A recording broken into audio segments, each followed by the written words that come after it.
যোগী আদিত্যনাথ এবং UP speaker আমাদের রাজ্যের স্পিকারকে টিম হয়ে থাকার জন্য আমন্ত্রণ জানিয়েছেন স্টেট গেস্ট হিসেবে যাতে তিনি থাকেন। এটাকে কীভাবে দেখবেন? না, আমি এটা বলবো না, এগুলো তো বাইরের প্রদেশে চলে, এগুলো বাইরের প্রদেশে চলে। বাইরের প্রদেশ মনে করে যে স্পিকার মানে পশ্চিমবঙ্গ বিধানসভার কোনো দলের স্পিকার নয়, আর এই স্পিকার তিনি মনে করেন যে আমি তৃণমূল কংগ্রেসের। এ দুটো তফাৎ আছে, বাইরের কোনো রাজ্যেই হয় না। আমি এমপিও ছিলাম, অন্য রাজ্যেও আমাকে কাজের সুবাদে যেতে হয়, অন্য কোনো রাজ্যে এই জিনিস হয় না, অন্য কোনো রাজ্যে এই জিনিস হয় না। সেদিন রাজস্থানের স্পিকার এসেছিলেন, তিনি আমাকে বললেন যে यहाँ का पीएससी का चेयरमैन कौन है। আমি বললাম যে টিএমসি যাকে চা বাগান কমিটির মেম্বার করেছে, বাকি পোর্টফোলিও করেছে, তাকে পিএসসি। এটা আমার ওখানে তো সচিন পাইলট অপোজিশন লিডারই পিএসসি চেয়ারম্যান। আমি জিজ্ঞেস করেছিলাম আপনাদের স্ট্যান্ডিং কমিটি কতগুলো কংগ্রেসকে দিয়েছে, বলে 12-15 তো हम लोग को दिया है कांग्रेस। এখানে একটা স্ট্যান্ডিং কমিটির chairman PSC public accounts committee. এই স্পিকারের কোনো লাজ লজ্জা বোধ আছে? Rahul Gandhi leader of opposition, CD nominate করেছেন সি বেণুগোপালকে, তিনি পিএসসির চেয়ারম্যান। আরে পিএসসি নজরদারি করে সরকারের টাকা পয়সা। এখানে ডক্টর অশোক লাহিড়ির মতো অর্থনীতিবিদের নাম পাঠানোর পরেও 4 বছর ধরে ইগনোর করে। ইনি এগুলো শিখুন, উত্তরপ্রদেশের অধ্যক্ষ বা মুখ্যমন্ত্রীর কাছ থেকে শিখুন কি করে এই চেয়ারগুলোর মর্যাদা রাখতে। সংবিধান দিবসের দিন ইডি সিবিআই কেন্দ্রীয় এজেন্সির বিরুদ্ধে রেজুলেশন আনেন এই স্পিকার, আর আমরা বলতে উঠলে বলে এটা বাদ যাবে ওটা বাদ যাবে। ডিস্টার্ব করার দায়িত্ব ডিস্টার্ব করা, টু স্যাটিসফাইড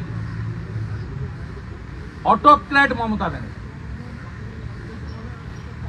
হিটলার মুসোলিনির আরেক সংস্করণ, কিমের বোন লেডি কিম, তাকে স্যাটিসফাইড করে। এই খুনের ঘটনা তাহলে 2021 থেকে কি ছক্কা হচ্ছিল? এই যে আপনি যে বললেন, আমি বলতে পারবো না, আমি গোয়েন্দা নই। আমি বলবো চৈতালি বোনের উচিত কোর্ট মনিটরিং সিবিআই দাবি, নইলে সম্প্রদায়। এর আগেও সত্যজিৎ বিশ্বাস খুন হয়েছিল, এসব কেউ বিচার পায়নি। এক্ষেত্রেও মমতা বন্দ্যোপাধ্যায় বিচার দিতে পারেন।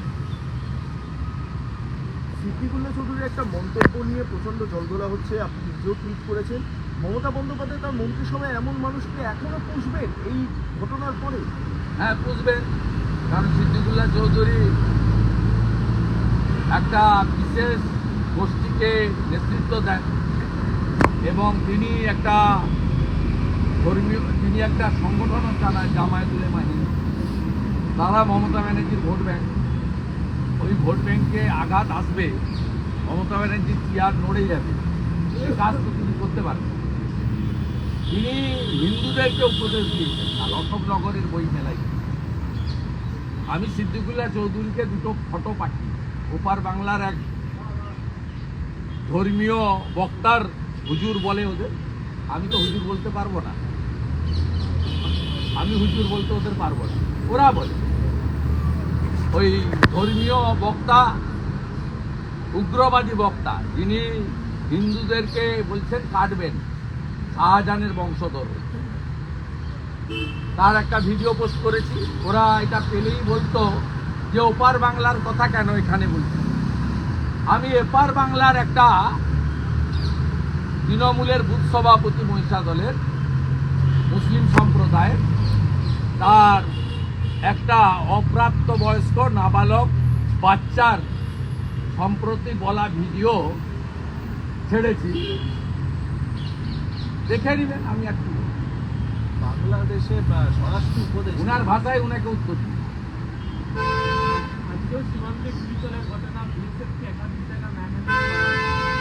এগুলো একটু ওরা চুলকাচ্ছে, কিন্তু ভারত যখন হিট করবে তখন বুঝতে পারবে, ভারত যখন হিট করবে বুঝতে পারবে। ভারত সাধারণত কোনো মশা মাছিকে হিট করে। এবং আমি গতকালও বলেছি,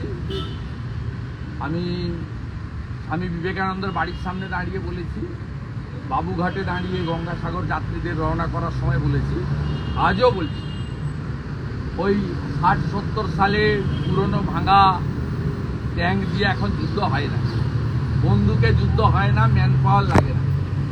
ভারতের কাছে এত উন্নত প্রযুক্তির ড্রোন আছে, যেটা কলকাতা থেকেই ওখানে আপনার ভালো উত্তর পায়। বাংলাদেশের স্বরাষ্ট্র উপদেষ্টা বলছে যে বিএসএফকে কাঁটাতার দিতে দেওয়া যাবে। বাংলাদেশের স্বরাষ্ট্র উপদেষ্টা বলছে কাঁটাতার দেওয়ার কাজ চলছে তো জোর কদমে, কাঁটাতার দেওয়ার কাজ চলছে, জোর কদমে চলছে। ভারতবর্ষ কাজ করছে আন্তর্জাতিক নিয়ম মেনে কাজ।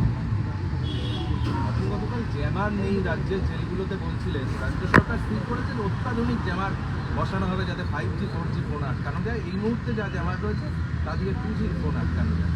রাজ্যের প্রশাসনিক প্রধান পার্থ চ্যাটার্জির সঙ্গে মোবাইলে কথা বলে। আমি আগের কথাগুলো বলবো না, সম্প্রতির কথা বলবো। এবং তিনি যেদিন চান বেলের মোরব্বা খান, যেদিন চান খাসির মাংস খান। গত অষ্টমীতে লুচি ছোলার ডাল খেয়েছে। স্বাভাবিকভাবে আপনি কাদের হাতে আছেন? আমি তো বরাবরই দাবি করি এই ধরনের স্পর্শকাতর বিষয়গুলো পশ্চিমবাংলার বাইরে এই মামলাগুলো নিয়ে যাওয়া উচিত। তারা তদন্তকারী সংস্থা চার্জশিট দিয়েছেন, কনভিকশন করাতে চান, তাদেরকে আমি অনুরোধ করব এই মামলাগুলো সুপ্রিম কোর্টে গিয়ে বলে পশ্চিমবঙ্গের বাইরে নিয়ে যান। আপনি রোজ ভ্যালির মামলা ভুবনেশ্বরে ছিল বলে ভুবনেশ্বর জেলের অভিজ্ঞতাটা কি সম্মানীয় সুদীপ বন্দ্যোপাধ্যায়ের কাছ থেকে শুনে আসুন। তিনি হসপিটাল এবং ভুবনেশ্বর জেল মিলে 4 মাস ছিলেন। সুদীপদা জানে দুঃখ যন্ত্রণা আর জেল কাকে বলে। জেল কাকে বলে এটা শাহজাহান, পার্থ চ্যাটার্জি, জ্যোতিপ্রিয় মল্লিক এরা জানে না। জেল কাকে বলে কিছুটা অনুব্রত মণ্ডল জানে। তিনি তিহার জেলে ছিলেন, সেই জন্য তিনি রাজনীতি করছেন, করুন, কোনো সমস্যা নেই। কিন্তু তার জেলে যাওয়ার আগের ভাষা আর এখনকার ভাষার মধ্যে অনেক তফাৎ আপনারা বুঝতে পারছেন। সুদীপদার ভাষার মধ্যেও আমরা তফাৎ দেখি পার্লামেন্টে। অনুব্রত মণ্ডলেরও আগের ভাষা এখনকার ভাষার মধ্যে তফাৎ দেখি, কারণ একজন ভুবনেশ্বর আরেকজন তিহার জেল থেকে ফিরে এসেছে। আর এই জেলে যারা থাকেন তারা বেরিয়ে এসে, যেমন জীবনকৃষ্ণ সাহা, যেমন মানিক ভট্টাচার্য, তাদেরও আমরা দেখছি কীভাবে নির্লজ্জের মতো মুখে মাস্ক না লাগিয়ে হনন করে ঢুকছেন আর বেরোচ্ছেন। আমার স্ট্যান্ডিং কমিটিটা কোথায় আছি সেটা শুনে